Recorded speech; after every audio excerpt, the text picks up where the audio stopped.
Tim, again, we're approaching the most exciting moment in sports, in my opinion, the heavyweight championship of the world. When the announcer says that, I get goosebumps.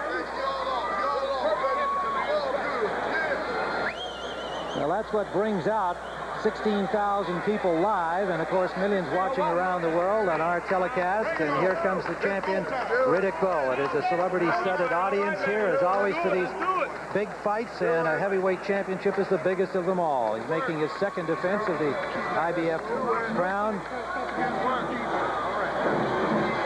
defeating Michael Dokes and Jesse Ferguson. We mentioned only 3 rounds of boxing required for Bowe in those 2 fights.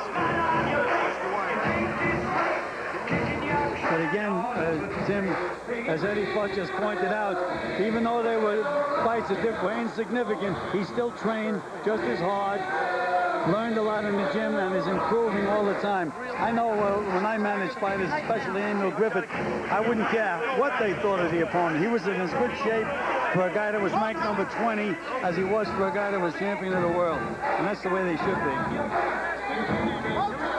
Riddick Bowe, people forget, was an outstanding amateur before he got into the pro ranks. He was the '88 Olympic silver medalist, a bronze medalist in the Pan Am Games, losing to the man we saw earlier tonight, Jorge Luis Gonzalez. But prior to that, the 1985 junior world champion and the junior Olympic champion 2 years running, and a 4-time New York Golden Glove champion, and that is the toughest Golden Gloves there is in this country. And you know, Tim, but even after winning all those amateur titles, most of the big-time promoters were not too anxious to sign a Riddick Bowe, because the word about was that he was a playboy and he didn't take too good a punch. But Rock Newman had faith in him, invested his own money, and this is the result. So Rock Newman deserves a lot of credit. He does indeed. He was the guy who went with Bowe, and it's turned out well for both of them. Riddick Bowe with victories over the likes of Art Tucker, Pinklin Thomas, Bert Cooper, Tony Tubbs, en route to his title victory over Evander Holyfield. And his last outing was last May, the second-round knockout of Jesse Ferguson. Building a beautiful home down in Fort Washington, Maryland, for his wife and 3 children. Riddick, Edisha, and Glenda Joyce, the youngest, a 3-year-old girl. He loves families. He comes from a large one. 11 brothers and sisters, Riddick Bowe, from Brownsville area of Brooklyn. One thing about Riddick, when you talk to him, almost always he'll say, not bad for a kid from Brownsville. He knows that he's come out of a very, very tough neighborhood in a tough city, and he's proud of his accomplishments, and he is happy to be a role model. And Tim, he has matured so much in those years when he was an amateur and having all those problems with Gonzalez. He was a brash young guy then. I don't blame Gonzalez for getting angry at him, but now he has matured so much. He's really become a man, and I think a lot of that has to do with Eddie Futch. Eddie Futch has done a remarkable job with this man, this fighter. So Riddick Bowe has arrived in the ring. Evander Holyfield did not have to wait unduly. And let's go back to the weigh-in that took place on Thursday here at Caesars Palace. The challenger, the former champion, Evander Holyfield.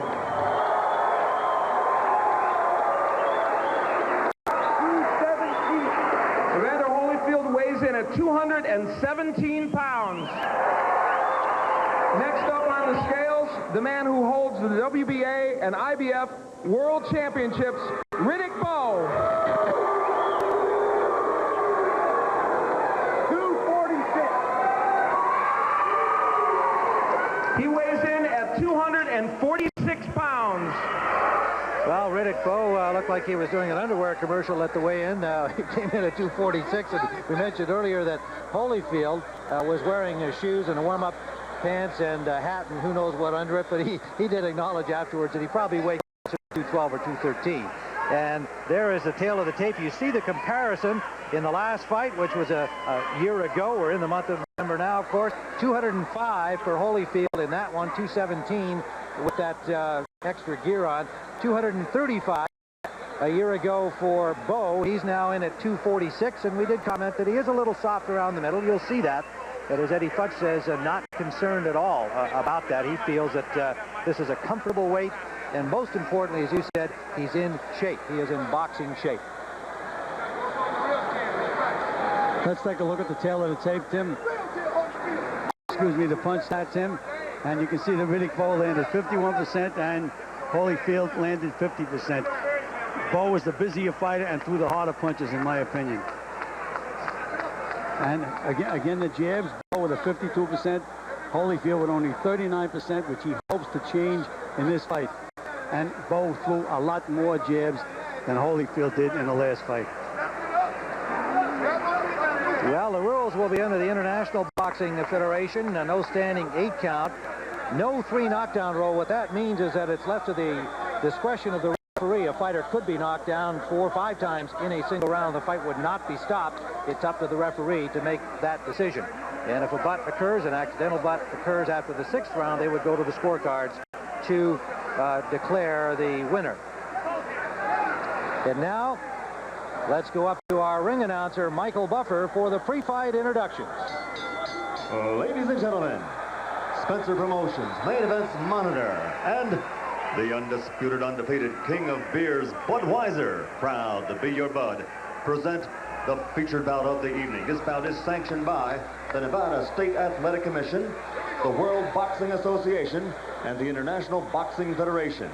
The officials for Nevada are Chairman Dr. Elias Ghanem, Commissioners Nat Carasali, Luther Mack, Bruce Lane, and Dr. James Nave. Executive Director Mark Ratner. The 3 physicians in attendance at ringside, Dr. Flip Romansky, Dr. James Wishgame, and Dr. Robert Boy. Timekeeper Mike Latella. Counting for the knockdown seconds, James Cavins. Representing the IBF as supervisor is its president, Robert W. Lee Sr. And here for the WBA as supervisor ringside, Dr. Elias Cordova Jr. The scoring for this bout will be done on a 10-point must system, and the 3 judges assigned at ringside will be Jerry Roth, Chuck Jampa, and Patricia Jarman. And when the bell rings, the man in charge of the action, working for the 71st time in a world title bout, referee Mills Lane.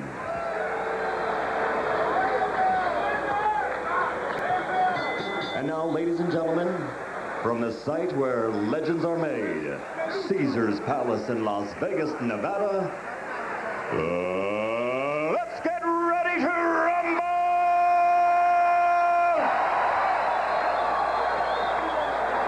12 rounds of boxing for the heavyweight championship of the world. Introducing first, fighting out of the blue corner, wearing the gold trunks with black trim and weighing 217 pounds. This 1984 Olympic medalist has a professional record of 29-1 with 22 KOs. He is a former 2-time undisputed world champion in 2 different divisions. Ladies and gentlemen, from Atlanta, Georgia, the challenger and former heavyweight champion of the world, Evander Holyfield.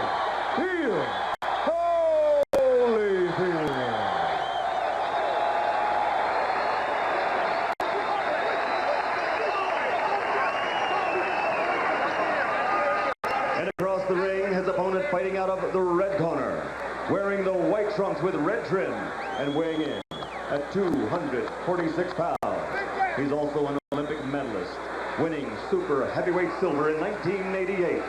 Since turning professional, his record is a perfect 34-0, 29 by knockout victory. And tonight, he defends his title for the 3rd time. Ladies and gentlemen, from Brooklyn, New York, presenting the undefeated heavyweight champion of the world, Riddick Big Daddy Bowe!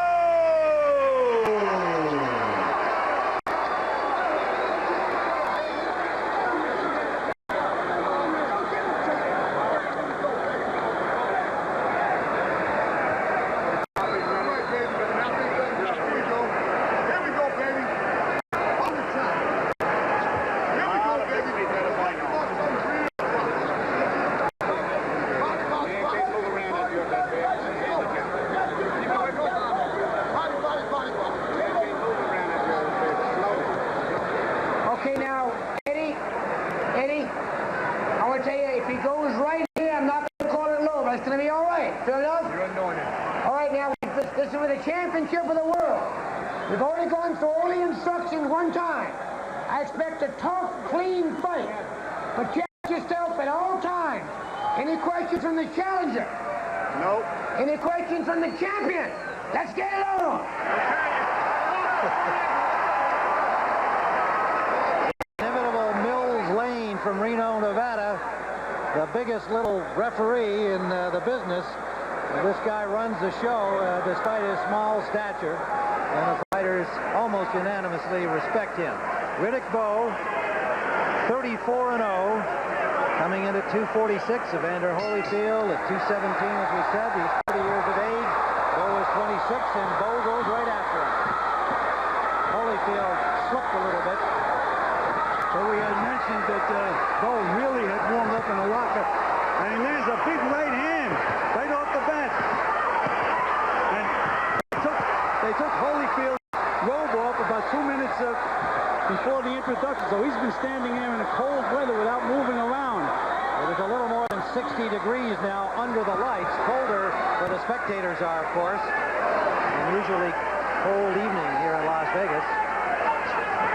Well, now we have to take a good look and see if Holyfield follows his strategy. What he should be doing is moving side to side and snapping a good left jab. Well, Bowe tempted him to get into a slugfest by coming wailing away in the opening seconds of the fight.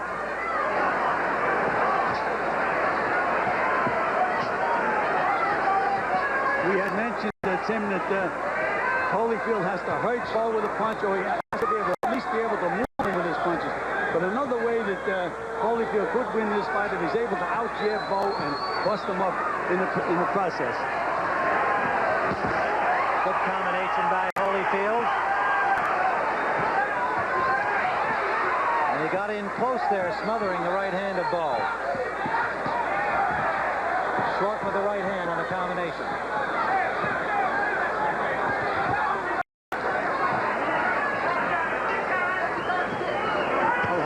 Surprisingly, he's not really moving side to side, moving in one direction, or standing right in front of Riddick Bowe. He landed a good counter left in the last exchange. Bowe blocked those last two punches.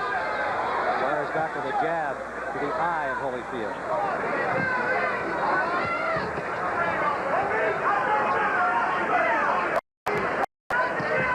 Under a minute we go in round one, scheduled for 12. Heavyweight championship of the world.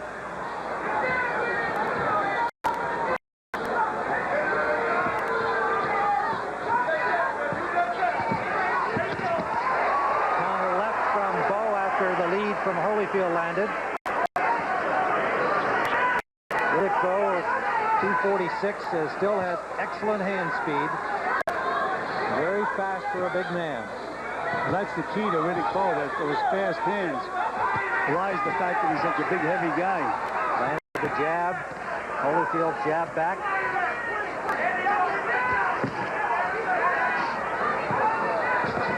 Good right hand inside from Holyfield. But Holyfield didn't move him, and Bowe punched right back. That's the problem. Final seconds of the first round.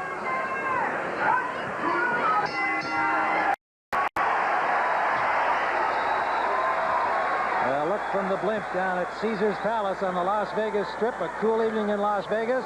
Hot times in the ring. We're in the corner of Riddick Bowe. You want to start setting your man up in the jab. Double the jab. He's counting on every jab you throw. See? Double your jab. Feint and stick. Either feint and stick or double the jab. And keep the try to keep the pressure on it. Okay. The time is beautiful. Just keep working the rhythm, and when you get through with your punches, drop to the inside. I'm saying, push him. Get your leverage where you can use that strength. Push the big ball off balance. Don't put too much. No, you don't want to. Let's go back into that round and see the combination by Bowe. And he'll throw that uppercut. Well, Bowe just looked like such a big, imposing man in there, Tim. Most of the punches was slipped off. Holyfield blocked them. I thought both fighters landed a couple of clean punches, but that was about all in that round. I was surprised at the punch stack. You heard the instructions in the corner, and you heard Evander Holyfield say, don't put too much of that grease, meaning the Vaseline, around his eyes. And, of course, there's lots of tension and excitement in the corners, and the cooler corners can really do a big job for their fighters in a big fight. They've got to be really on top of things. I think the key was that Emmanuel Stewart told Holyfield to double up his jab. And that's what I would have him doing with a bigger man. He has to step in and double up that jab. Try to move Bowe a little bit off balance. Again, he's throwing one jab at a time. I'm waiting for him to try to do what Emmanuel Stewart told him to do. And Futch had the same counsel for Riddick Bowe. Him to double up on the jab. Bowe rocking Holyfield because he was off balance, and Holyfield regains his balance. And no serious harm done. And Mills Lane warning Bowe for grabbing Holyfield and pitching him around. Round 2 scheduled for 12. Both, in my opinion, being extremely cautious, Tim. There's that double jab that Emmanuel Stewart wants Holyfield to use. And then Emmanuel wants it to double up the jab, because when he throws one jab, Holyfield counters it. But if he throws that second jab right behind it, he beats Bowe to the punch. There's a triple jab. And again, Bowe didn't counter that time.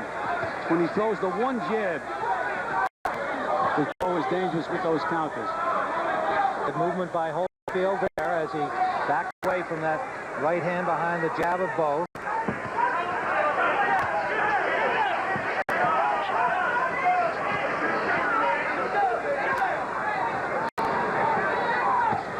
Right hand lead landed by Holyfield, sneaking it down the pipe, and a short left hook inside.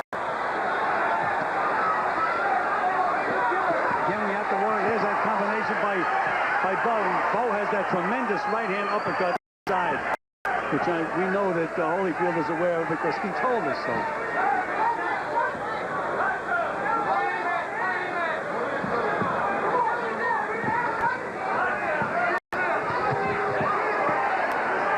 Bowe just missing the right hand. Holyfield basically still in front of Bowe. Not as much in and out as Emmanuel Stewart would like to see. From side to side.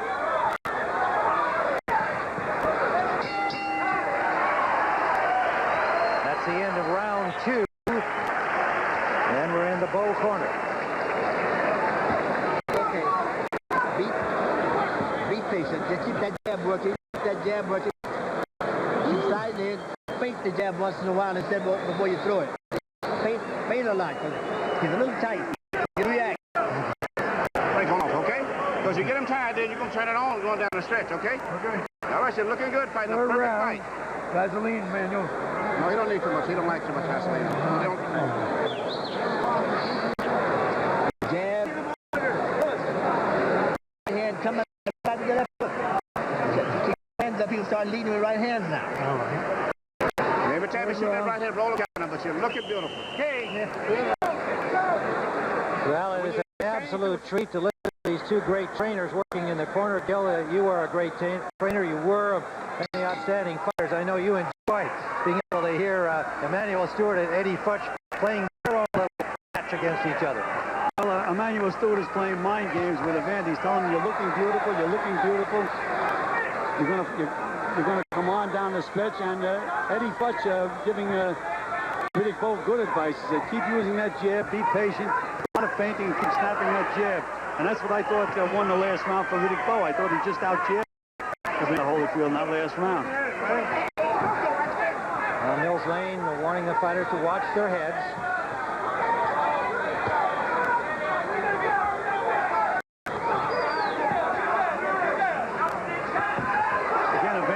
Has to pay attention to Emmanuel Stewart. He can't throw that one jab out there. He's in against the bigger man. He has to move in and double up his jab. And Bowe with sharp jabs of his. And a good counter to the right hand from Holyfield. And the Bowe jab starting to show some effect here in round 3.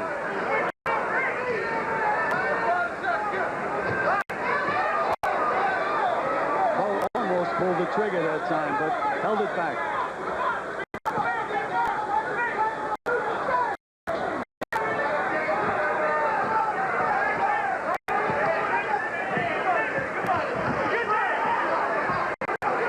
Holyfield ducking under the overhand right from Bowe. But Bowe comes back with a combination. A good counter back from Holyfield on the right hand. And the thing that's surprising me about Evander Holyfield, he's not going side to side. He's going one way. And he just landed another combination, walking right in. But he did not move Riddick Bowe with the punches. Never mind hurting him. He doesn't move him at all. Bowe has those feet planted, and he can nail you at any time. That was what was so impressive in the first fight, was that Bowe just stayed in position to fire back in every exchange. Never took a step backward. And Bowe is starting to take liberties with that right hand.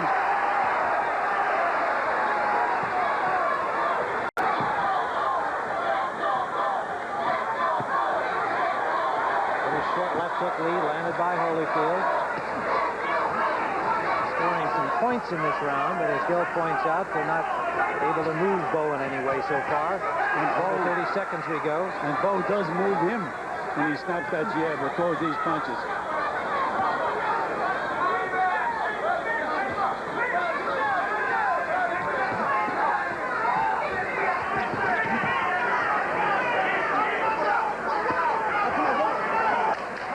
Final seconds of round 3. Right hand down the pipe from Bowe. That landed. And the bell sounds, ending round 3. We're live from Caesar's Palace on TVKO.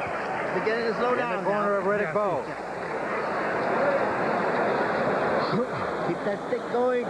Keep that stick going. When you get him near the ropes, I'm going to use the hook and cross. This is back in round 3, and Holyfield landing a left hand, and Bowe complaining about being thumbed. Now, these are attached thumb gloves, and they are supposed to be able to prevent the effect of that. But Tim, sometimes the glove, without thumbing him, scrapes across the eye. And Tim, it's worse to get thumbed like that than it is to get hit with a solid right hand. It can throw you all off balance. It's just an unfortunate thing to happen in a fight. Later in that round, you saw Bowe with his good work inside, and that uppercut that was so effective in the first fight in evidence again. This is round number 4. Also, the big right hand by Bowe right at the end of the last round.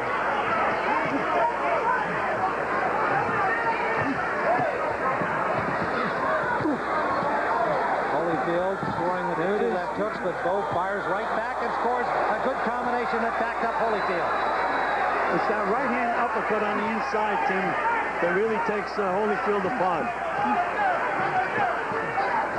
And you know, now Holyfield is throwing 2 and 3 jabs, but nothing on him. He has to snap that jab. Lands a good right hand behind the last jab. And another good right hand from Holyfield. But Tim, if you notice, Bowe threw a right hand counter right back because, again, he wasn't moved. He's able to plant, take those shots, and that's the question of the good big man against the good little man.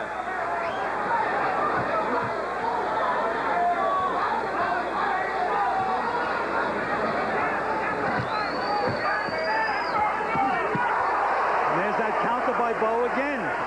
Good right hand. And Bowe working inside here. Lands 2 more shots. Those short blows inside. Very effective for such a big, long-arm man. Well, Holyfield is fighting the wrong fight now. He can't fight Bowe on the inside. That's for sure.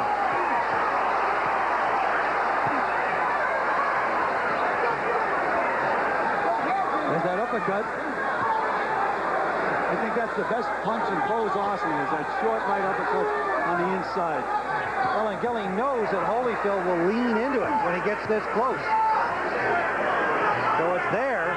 It's a target to be hit. Holyfield landed an uppercut of his own. There's so much for Holyfield's fight plan, Tim. He's back to being a warrior again.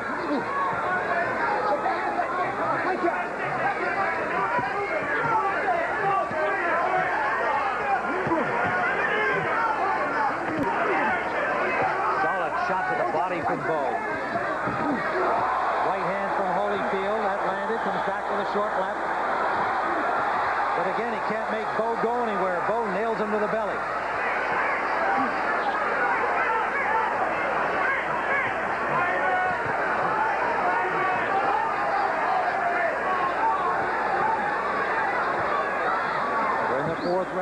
scheduled for 12.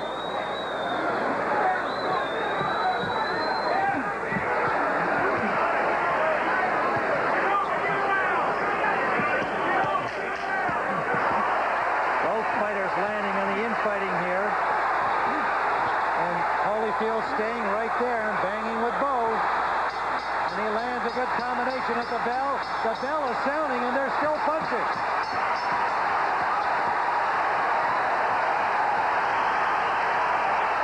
I've never seen anything like that.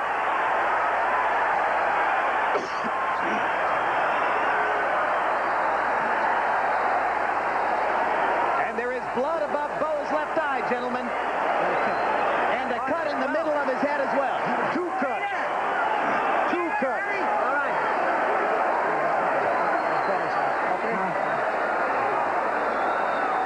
You got to get under those counter shots. Well, this is either the end of the fourth round or the start of the fifth. Take your pick. I've never seen so many blows landed after a bell. Have you, George? Not many, but most were all slaps. It's a real good slap match at this time, and that's why there's going to be a lot of cuts. One thing it did is to limit the amount of time that Bowe's corner had to work on his two cuts above the left eye and in the center of the brow, right between the eyes. They've got a real good cut man, though. In the fourth round, Evander Holyfield took 70 shots at Riddick Bowe and landed 43 of them, 61% connect percentage. Evander's got to be real careful and not to try to work on that cut. Just continue to box. And round 4 was a 90-punch round for Bowe, who seems a little out of gas now as the fifth begins. Just came in a little too big around the midsection for that kind of fighter. He doesn't have a good straight punch. He's wings on top, and it burns you out too quick. And that cut in the middle of the brow is going to bleed, George.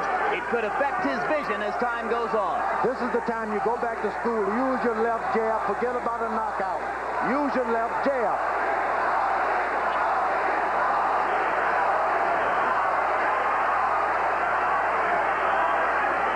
He could win it with his left jab. I don't know why they didn't tell him that. He's becoming an easy target for Holyfield as the trickle of blood begins to bother him. But he still has this good, big right hand if he can ever make it go straight. Now, Holyfield cut Alex Stewart in the first round of their fight on June 26th. And after that became a less effective fighter as he tried to target the cut. There he lands a right hand, and Bowe comes back with a right and a left. But Bowe is doing all of his stuff real close. He's ineffective. He's got to keep this man on the outside of his shots. He can do something. When they are in close, he's got this right uppercut that he just refuses to use. We've never seen Riddick Bowe cut like this. It'll be interesting to see what they can do between rounds 5 and 6. Do you think they can stop that bleeding, George? Not at all. It's in the places where you just can't stop them. The jab just bounces off the side of your nose and in the middle of your face. You just can't stop cuts when they get in that area. Short left hand stuns Holyfield and knocks him back. Evander recovers rapidly, as he always has. I think the big mistake was to allow Bowe to go through with this fight in that kind of condition. Overconfidence will always happen with the young guys. Did it happen to you, George, when you were young? Yeah, with Muhammad Ali, I wasn't in shape, but I said I can whip this old guy. Bowe may be hurt. He is hurt. Bowe is hurt. Holyfield gunning for a stoppage here. It would shock the world. Stuns Bowe again. And the round comes to a close. The bell saving Riddick Bowe from further punishment.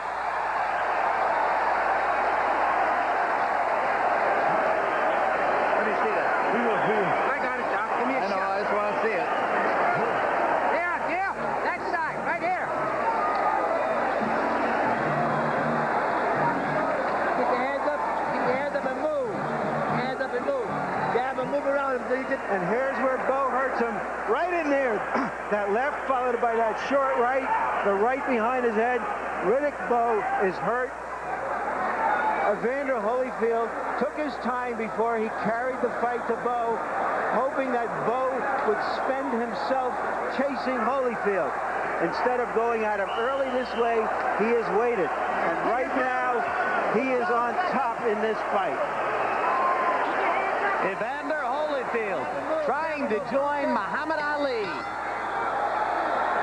and Floyd Patterson as two big-name fighters in the history of the sport to regain the heavyweight championship after having lost it. Tim Witherspoon accomplished the same thing on paper in the 80s, but few remember that. You got to be real careful now with a young fella like Riddick Bowe. His corner has got to be watching this carefully. Not only can he lose this fight, but he can get his career destroyed if he loses it improperly now. Sometimes there's a towel that you can always throw in if it gets too rough. Because he's not only being whipped, he's being cut bad. The blood, you lose a lot of your strength. Holyfield commanding with the jab. Bowe once again starting very slowly in this round. Bowe is not starting. Bowe is now surviving. There he is slapping with the right hand again, George. Yeah, he has. He's not, I don't consider him at all polished. He's got power because he's big. But if he had a good straight right hand, Evander Holyfield is easy picking to him at any time.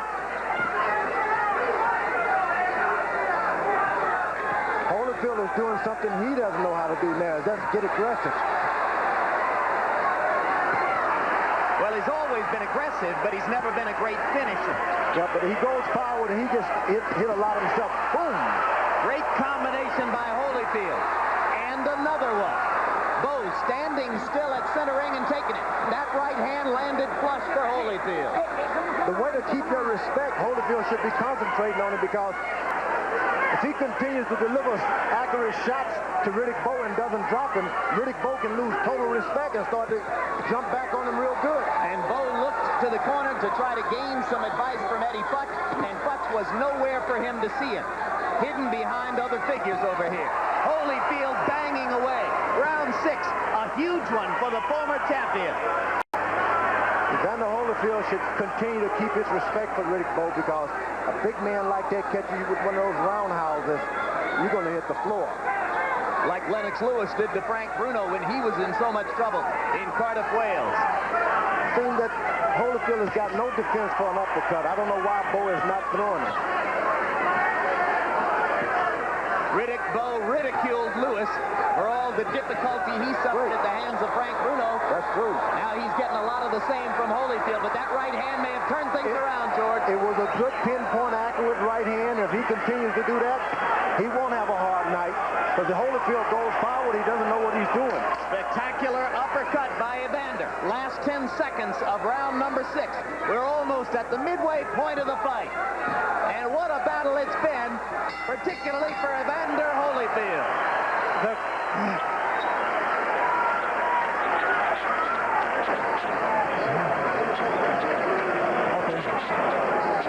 I got it. You got this, sir?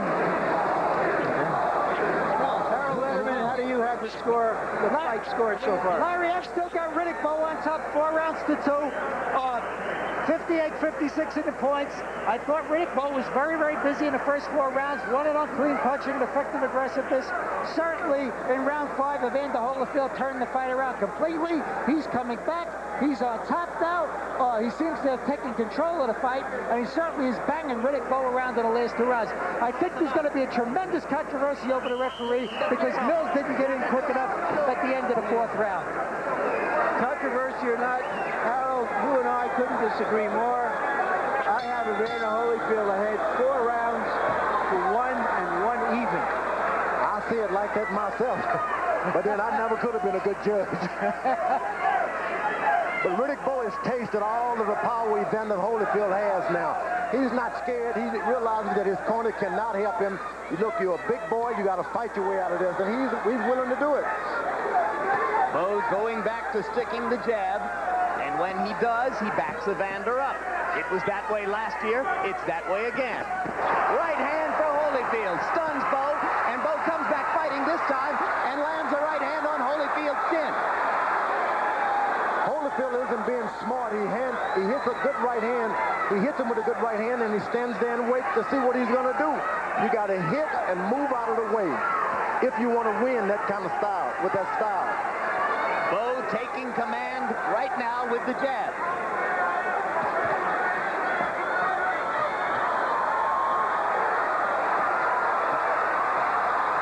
Someone has said, and somebody in a parachute has just landed on the edge of the ring, has been pulled away by security guards. The fight has been brought to a halt. There's a massive melee at ringside as this fellow with a motorized parachute has landed right on top of spectators and officials at ringside. He's in the midst of a mass of security guards now. Brock Newman, Riddick Bowe's manager, was right there. This is a monumental disaster. Right now, police are filing by me at ringside and grabbing this gentleman who has created a monstrosity of an interruption in the bout. His parachute has caught itself up on a row of ring lights. Now we're going to take a look at an earlier shot of the parachutist before he came down. There he was on the left of the ring. And let's see what happened as he approached ringside.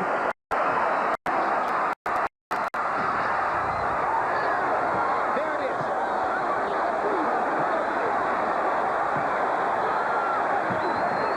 He hung himself up right on the lights, as you see there, and his body landed on the ring apron right on top of a variety of people. This is the most bizarre thing I've ever seen at a prize fight. And I've seen a few bizarre so dangerous about this. It wasn't only a parachute. He's got some motorized thing on there. It's a heavy, up a lot of people. It's a heavy capsule under that parachute with a motorized attachment. There could have been a propeller there for all we know, George. And if nobody has been hurt, it will be a near miracle. I've seen blood on one hand out there. Brock Newman, Bowe's manager, went nuts. It could be the best thing to happen to Riddick Bowe if there's a 10 or 20-minute delay, as now seems You're possible. right. It may be an angel out of the sky. You see Bowe covering up to stay warm. For Riddick Bowe. Well, they're going to work on his cuts right now.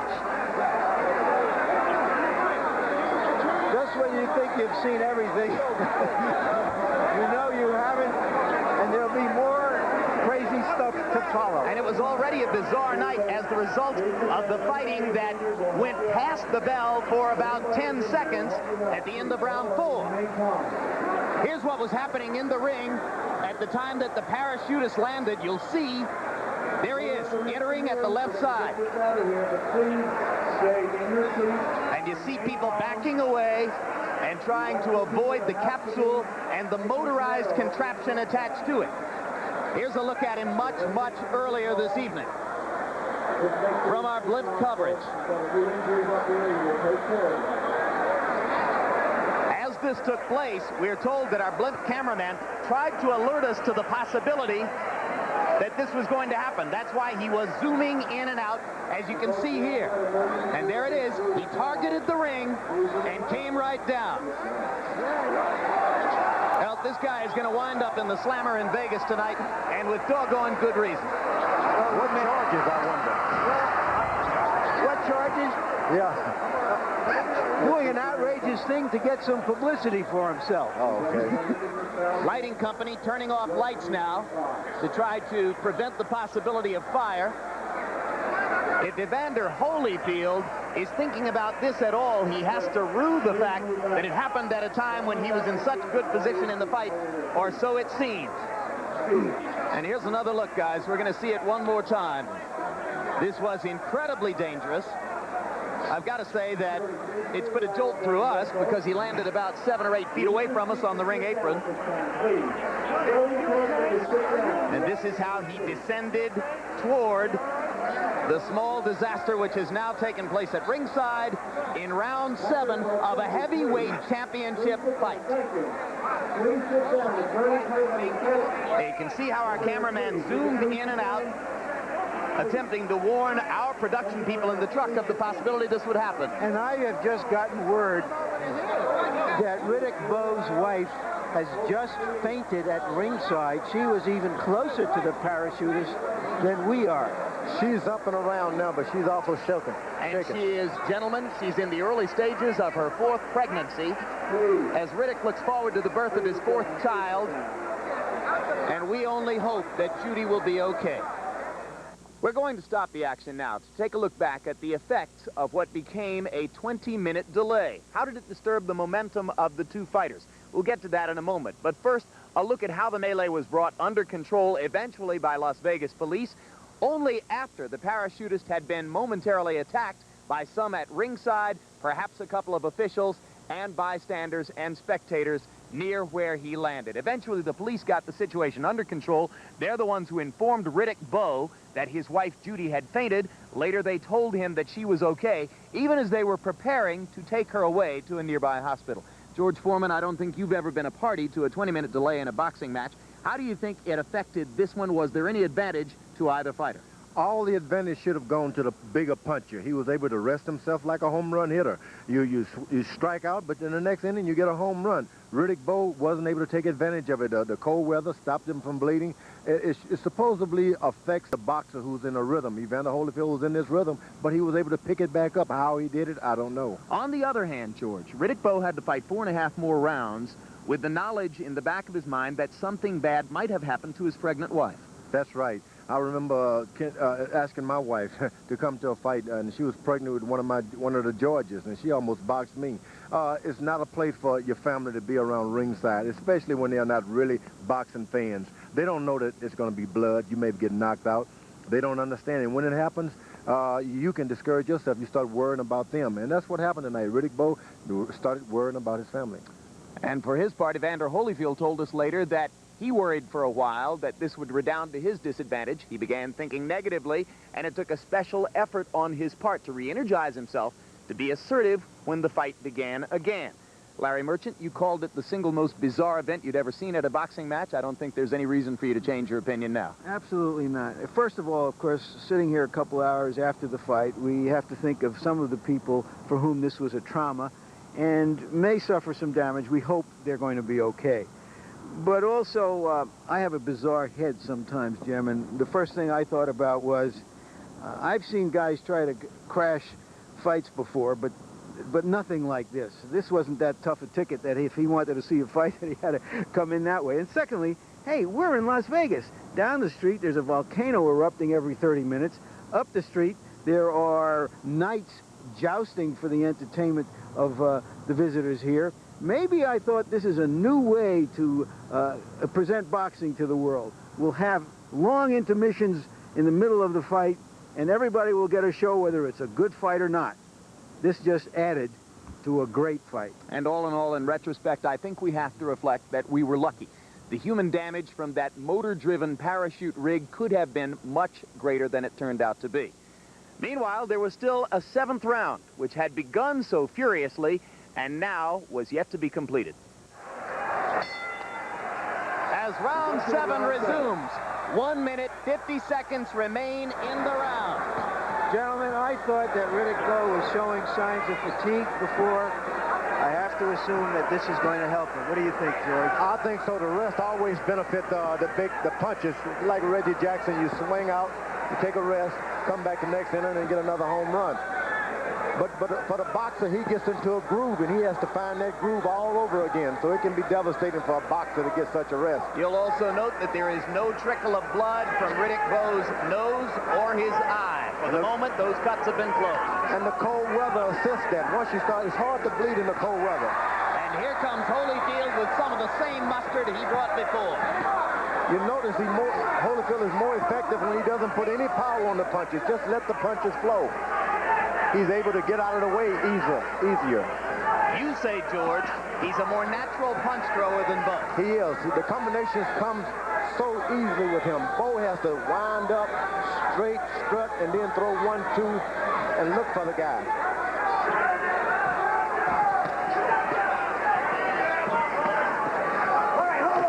Holyfield could get in his mind when he's hit by Riddick Bowe. Listen, it hurts, so get out of the way. For some reason, he convinced himself, oh, that didn't hurt. As they finish out round 7, up to now, Holyfield has looked much the sharper of the two. And the combinations are coming real easy now.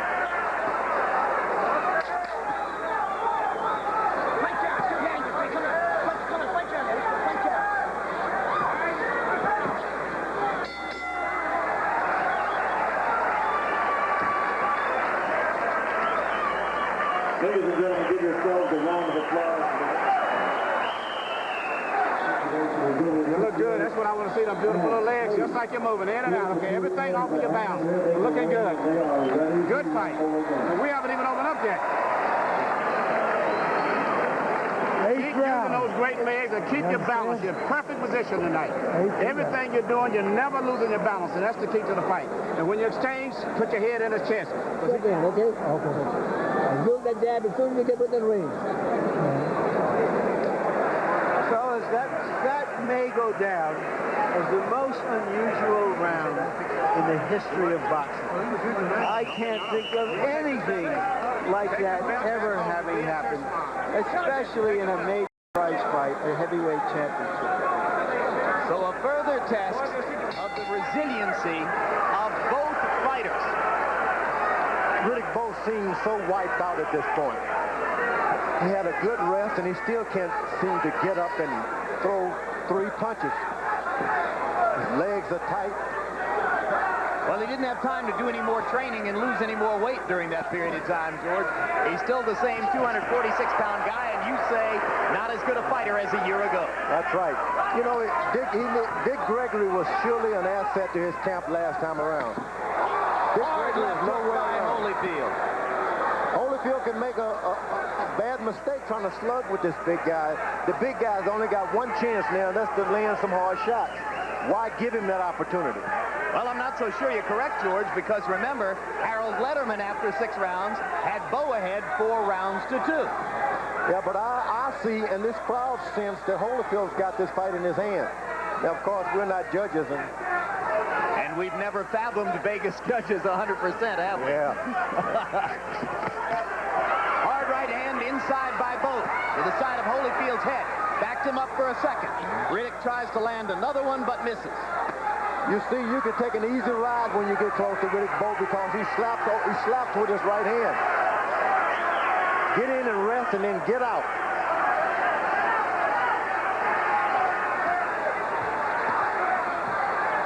Now, this is a mistake for Holyfield. When you hit that big man, believe me, he's going to pay you back. Hit him, get out of the way. Don't sit and assess your damage.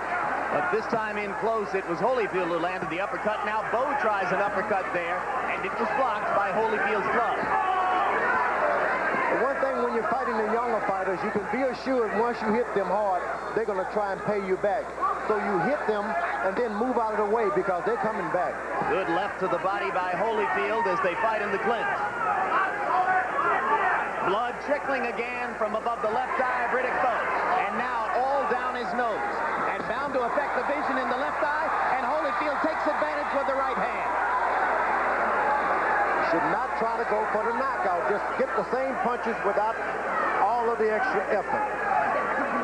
It's not going to hurt anymore if he leans in with all his power or if he doesn't. So just do the punches and get out of the way. George, do you think blood on your opponent helps you win a decision? Not at all. You don't think it affects the judges? No, Larry Holmes put blood on Evander Holyfield in their fight, and the judges didn't even pay any attention to it. Right hand over the top by Holyfield. Beating Riddick Bowe to the punch right now. He's no doubt outboxing Riddick Bowe, but he should stay away from the slugfest. Another left-right combination by Evander. And 3 more shots. And Bowe comes back with a hard right. And again, they fight beyond the bell. And Evander Holyfield is starting to dominate this fight.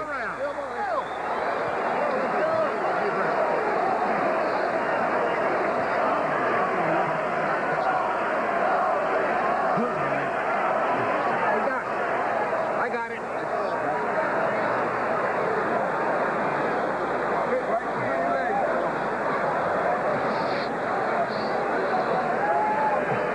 On the inside, don't wait for... Fans fell in love with Holyfield last time because of the courage he showed in defeat, his first defeat. Here tonight, they're beginning to fall in love with him because of the courage and the skill he is showing in trying to recapture his title. An unmarked Evander Holyfield. 2 cuts on Riddick Bowe, one above the left eye and one above the bridge of the nose. As they begin round number 9, 2/3 of the way through the fight. Punches in round 8. Bowe landing more. Holyfield a higher percentage. Both men punching accurately. Riddick Bowe is getting kind of desperate with that right hand now. He needs to set it up with the jab. He's got to set it up behind a jab, and it can happen real easily if he only believed in it.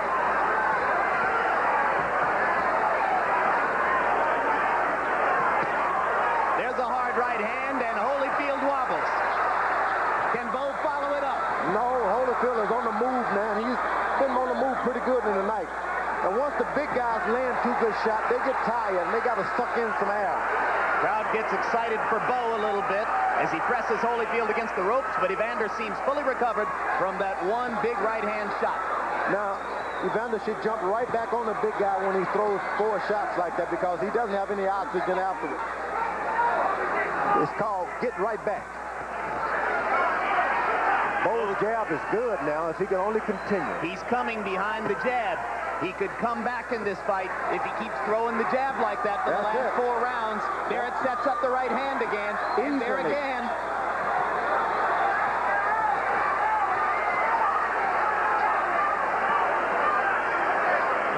Holyfield should just forget trying to slug it out with this guy. Hurt him and get it out of the way. Holyfield staying in, becoming a target. Bowe starting to heat up.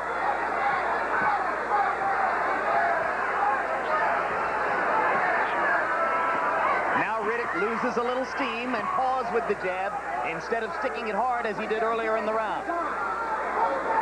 Holyfield has tended to dominate the last minutes of the round as Bowe has run out of gas and Holyfield's superior conditioning has shown up. And at this point, we're starting to see Evander Holyfield's left hook to the body, which we hadn't seen earlier. Bowe is trying to counteract by going below the belt. This time, Holyfield doesn't ask the referee for help as he did the first time. Solid right hand inside by Bowe. Holyfield leaned into it. Holyfield actually landed the right hand first that time. Another right hand. Left-right combination. Bowe misses with the uppercut. But why Holyfield leans in after he lands that right hand, I don't know. Throws the right hand and falls right into Bowe.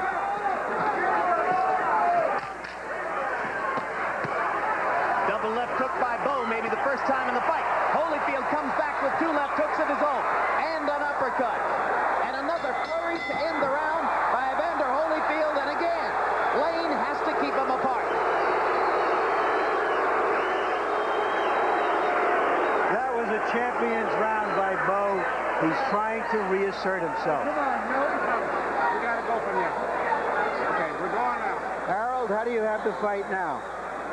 Larry, I've got an 86-85 Riddick Bowe, 5 rounds to 4. I thought Riddick Bowe pulled out the last round, the 9th round at the very end. I just think it's a very, very close fight. Certainly, I thought that Evander Holyfield won rounds 5 through 8. I have Holyfield well ahead, 6 rounds to 2, 1 even. Well, that's the most dramatic disparity we've had in a while in HBO scoring, that's for sure. Push him around, rough him up. Rough him up. Eddie Futch telling Riddick Bowe, rip him around, rough him up. He wants Bowe to try to get Holyfield to brawl again.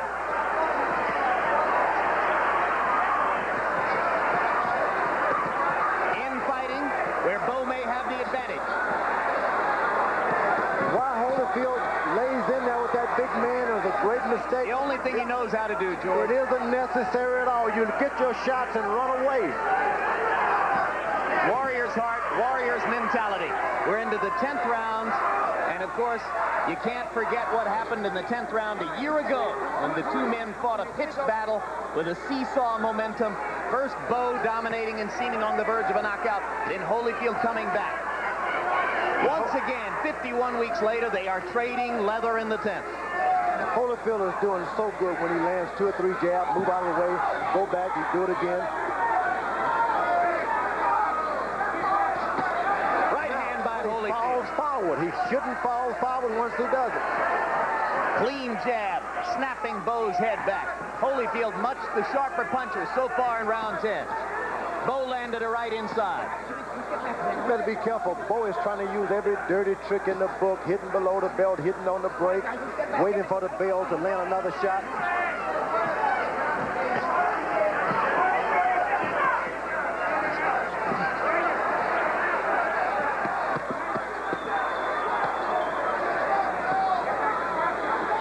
Punch out, come on, punch out. Punch out, come on. All right, let's sit back. Punch out. Holyfield is interested in holding a little bit these days. Buying time. Yeah, he shouldn't try to stay in close with the big guy because his legs aren't strong enough to keep pushing that weight off like that. Although he's got muscle. Yep. Trading and trading. Step back and step back again. You get the feeling that Bowe, if he ever throws the 2 good straight right hands, he can end this fight. While Holyfield mixes it up. I don't know, George. Evander's got a pretty good chin. You didn't get him down. Amen to that.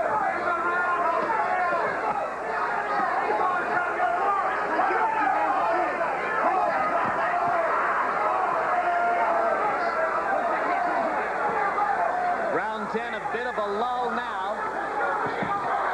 Right hand by Holyfield inside, rocks Bowe back. But he shouldn't try to go for the knockout. Just land the shot, be content, and start all over again. He gives Bowe a chance to come back with an uppercut of his own. Holyfield leaning forward against the major power of Riddick Bowe. That uppercut, and knocking Bowe's mouthpiece out with a left hook. Another tremendous rally by former champion Evander Holyfield. And gentlemen, that was a 10th round.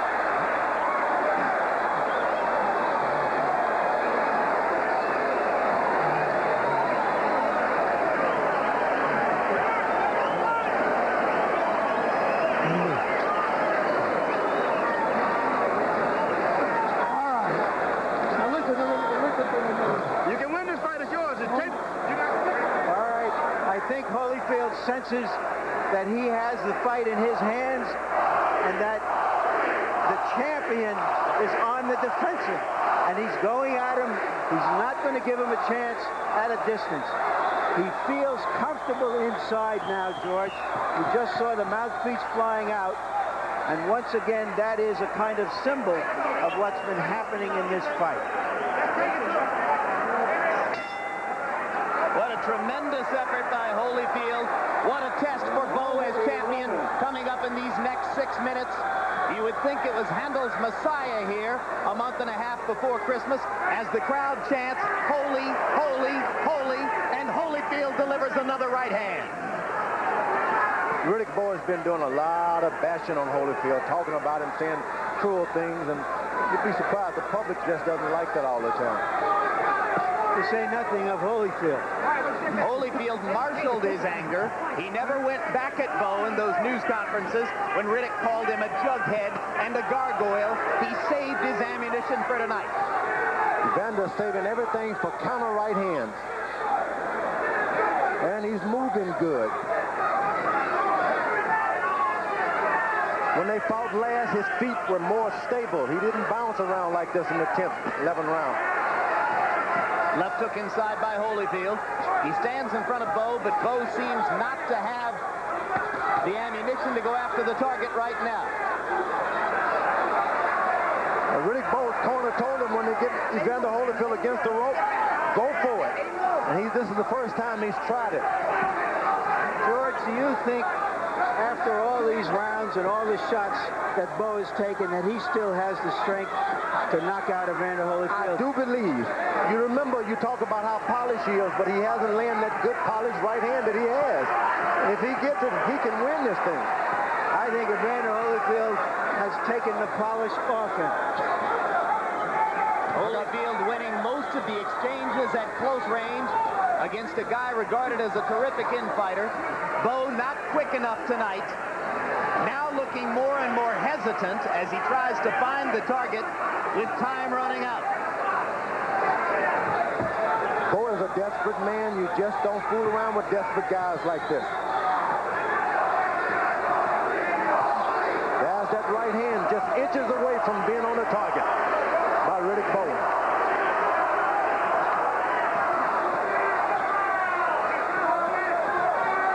Riddick Bowe promised his followers a knockout in this fight.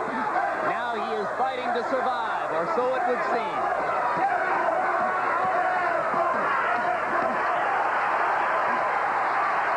Round 11 rapidly coming to a close. And surely Evander Holyfield believes in it. Tries that counter right hand. Evander Holyfield has been waiting for that right hand all night. It's the same one that dropped Buster Douglas. It hit him, didn't hurt him, but it got him with it. 10 seconds to go in the 11th. He got him again. Got him again. This right hand shots by Holyfield. Surely he believes in his heart, regardless of what's on those judges' scorecards, that he's 3 minutes away from taking his title back.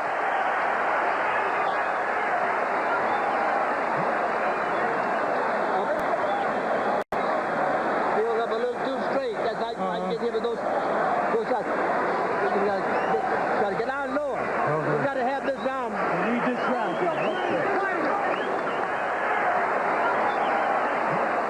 Here we see Evander Holyfield given a second chance and making the most of it.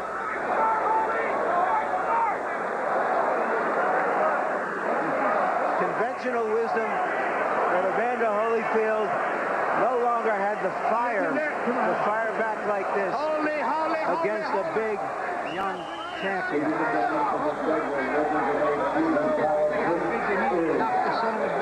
Round number 12. The final round. The round of applause. Evander Holyfield and Riddick Bowe. Final round.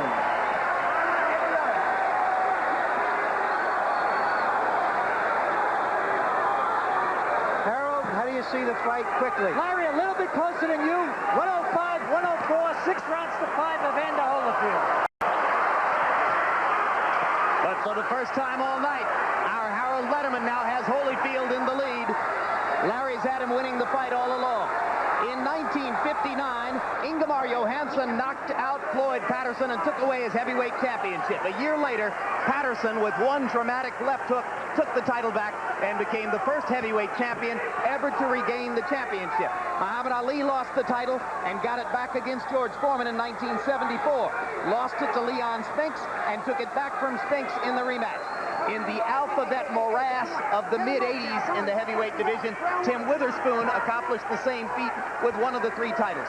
Now Evander Holyfield tries to join Witherspoon, Ali, and Patterson as the only 4 men ever to lose and then regain the heavyweight championship of the world. I think a lot rests on this round. Holyfield shouldn't try to cruise through it. He loses this round, he could lose this chance to become part of history. George, he's never cruised through a round in his life. He just hit Bowe with the biggest right hand of the night, and Riddick came back with one of his own. Yeah, he tried to cruise a little bit. He better try to win this fight and not try to cruise.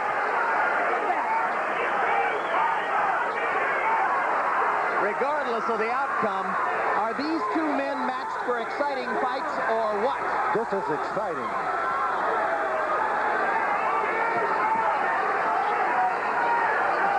Holyfield waiting for that good right hand. He doesn't understand. You can lose a fight waiting. Bowe lands an uppercut, and exhausted Holyfield loses his mouthpiece. The mouthpiece at center ring. Bowe comes back with the uppercut, trying to hurt Evander while he has his mouthpiece out. Mills Lane tosses the mouthpiece to Emmanuel Stewart in the corner. Holyfield unprotected. He's hurt. You're right, George. Riddick's got a huge chance here, and he's going at it with everything he's got. He wins this round. I can't see the judges not going for him. And now Lane decides that it's time for Holyfield to get the mouthpiece back. So Riddick Bowe had a chance there for about 20 seconds to do serious damage. Couldn't quite take full advantage of it. Holyfield's mistake, he waited around for one good counter right hand, and he lost that round. Right hand by Holyfield. Stops Bowe in his tracks. Both fighters looking as though they'd like to have a knockout. Crowd rises to its feet. For the second year in a row, they fought the fight of the year.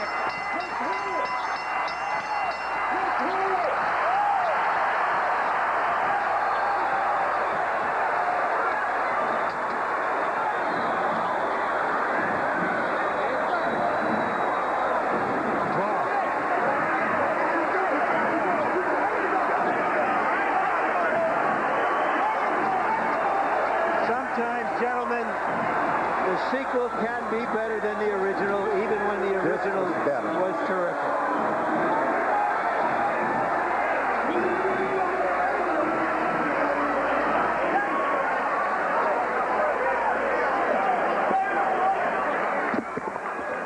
Win or lose, Larry, George, win or lose, is there a bigger man in boxing than Evander Holyfield?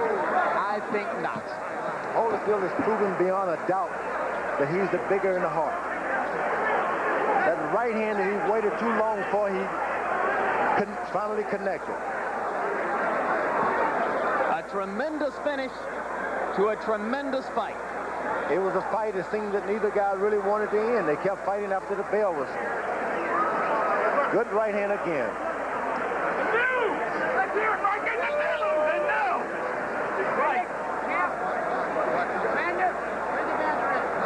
Bowe was waiting, throwing shot. And now, with the crowd still wobbly and shaking off the effects from that stunning event when the parachutist landed on the apron, with the two fighters reeling from the battle in which 4 times they continued hitting each other after the bell, with Judy Bowe at a hospital and Riddick Bowe uncertain as to her condition. These two fighters wait for the judge's verdict in a heavyweight title bout. Harold Letterman, our unofficial score. How did you have it? Jim, I had it 6-6, 114. I got it a draw. I thought that Riddick Bowe definitely pulled out the last round to pull out a draw in a fight. Very, very close. And here's the official decision. Cards. Chuck Jampa scores the bout. 114. 114. He has it even. Patricia Jarman scores the bout. 115 to 114. Jerry Roth scores it. 115 to 113 for the winner by majority decision. And once again, heavyweight champion of the world from Atlanta, Georgia, Evander Holyfield. He won it.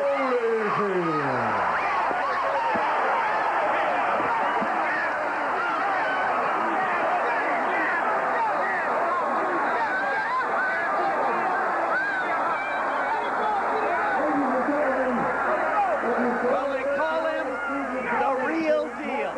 And tonight, he was all of that. Moments after the decision, Larry Merchant had the chance to speak with both the returning champion and the deposed one. Evander, congratulations. You tell me in your words the difference in Evander Holyfield for this fight and the last fight. First of all, you know, I'd like to thank God for giving me the courage and give me an opportunity to retract the mistakes that I made in the first fight. And the difference is that a boxer smarter to fight. You know, it took some time for me to slug with him just to get the respect. Then, you know, I was able to move some, and you know, I still had trouble with the fast jab he had, but still I was able to counter some of the jabs. They hit him with right hand to isolate his right hand. When can you sense that this was going to be different, that somehow maybe he was no longer the champion even during the fight? Well, you know, when I came out there with that thought in mind, you know, I walk by faith and not by sight. You know, I promised everybody that I was going to win this. You know, I knew the Lord would give me strength all I had to do is just have courage to go in there and fight the fight regardless of the circumstances. Because, you know, he shook me up sometimes and stuff that could have got me into just slugging. But, you know, I thank God for me having a sound mind, being able to break out from that slug and go back to boxing. So the fact that you changed paces, boxing him, slugging with him, do you think that in some way that threw him off, unlike the last time where he can anticipate everything you were doing? Well yes, you know, what's important is a person's rhythm. When a man is... All right, Sam. I'm coming back. I want him again. I want him again. Look ahead, y'all. Y'all see that nose?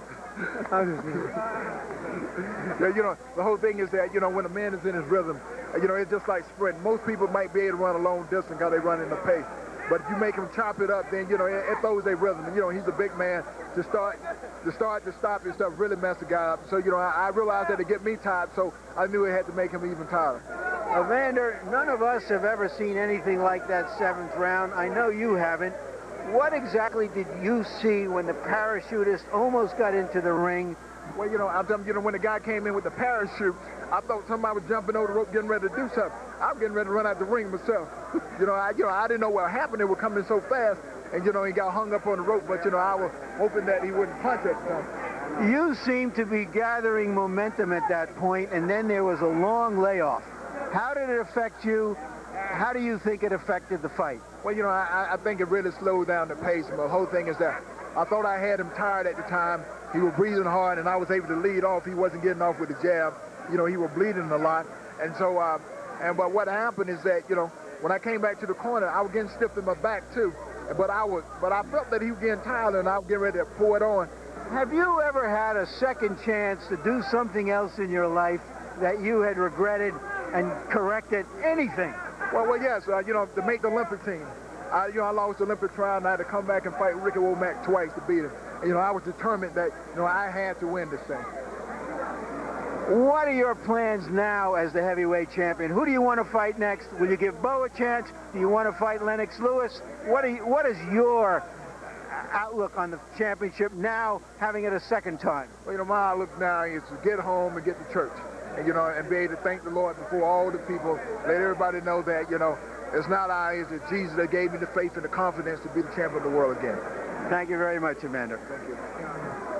Riddick, you explained to us the difference between the first fight and the second fight, except the fact that... In there. Just spit it right in there. Don't worry about it. Up your hands, be sharp, change your angle. Give him that, hey, come on. And snap your punch. So you saw the